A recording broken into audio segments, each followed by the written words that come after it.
Quand vous, je parle de la première catégorie, qui êtes des diplômés, vous voulez critiquer le prophétique, faites très attention. Alors mon message va s'adresser au Gabon. Les Gabonais, ne faites pas la même erreur que nous les Ivoiriens. Chez nous, on a dénigré tous nos prophètes de réveil.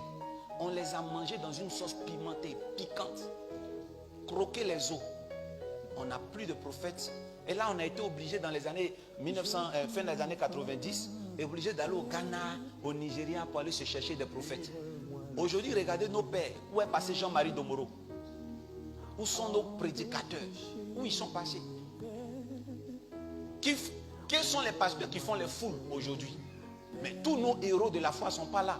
Parce qu'on les avait dénigrés avec les Béanziens. On est allé prendre des prophètes au Nigeria. Eux-mêmes ont pris l'avion avec nous. Allaient en prendre.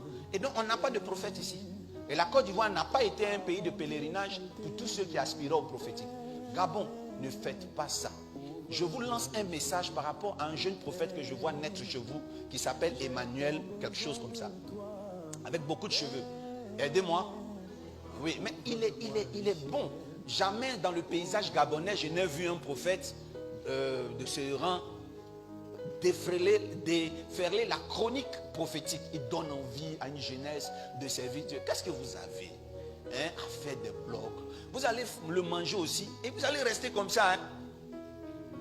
Je veux parler à tous ces docteurs de la loi, vous qui êtes diplômés en scientologie spirituelle chrétienne.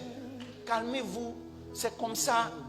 Quand il y avait l'église catholique, vous êtes tous sortis de l'église catholique, vous avez fait pour vous. Après, il y a encore un groupe qui est sorti. L'exode va continuer. Moi-même, mes enfants, quand ils vont grandir, eux-mêmes, ils vont commencer à léviter, ils vont croiser les mains comme ça. On va peut-être se plaindre, pas moi, mais je veux dire que chaque génération a une saison. Je ne le connais pas personnellement, mais je veux dire qu'il soit fortifié. C'est comme ça le prophétique. C'est méconnu et les gens vont commencer à dire du n'importe quoi. Et le monsieur, il va devenir de plus en plus dur. Et ça risque de dégrader son prophétique. Il est beaucoup amoureux de l'homme. Laissez-le comme ça. Gabonais, vous avez un bon prophète. Ne cherchez pas à dire de n'importe quoi. Vous voyez les chrétiens comment ils sont. J'ai déjà entendu dire que l'argent qu'ils partagent aux gens pendant ces cultes, c'est l'argent qu'ils escroquent aux gens. Mais quand un prophète devient puissant, qu'il a l'argent, c'est les mêmes qui disent que voilà, il a l'argent et son peuple souffre. Donc, prophète Emmanuel, si tu m'écoutes, je te donne un message. N'écoute pas les gens.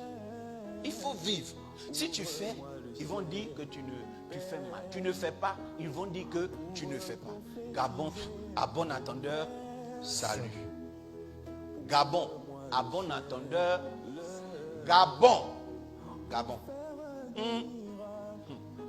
Ne vous gâtez pas. Et dans tous les cas, ça ne va pas quelque part. Au Congo, on a le prophète Joël Francis Tatou. Qu'est-ce qui n'a pas été dit sur lui? Plus on dit, plus il monte. Plus on dit, plus il monte. Et donc, il faut qu'il s'en serve. Que Dieu vous bénisse. J'ai une pensée pour le Gabon. Je prie maintenant que Dieu élève et suscite temple d'Afrique.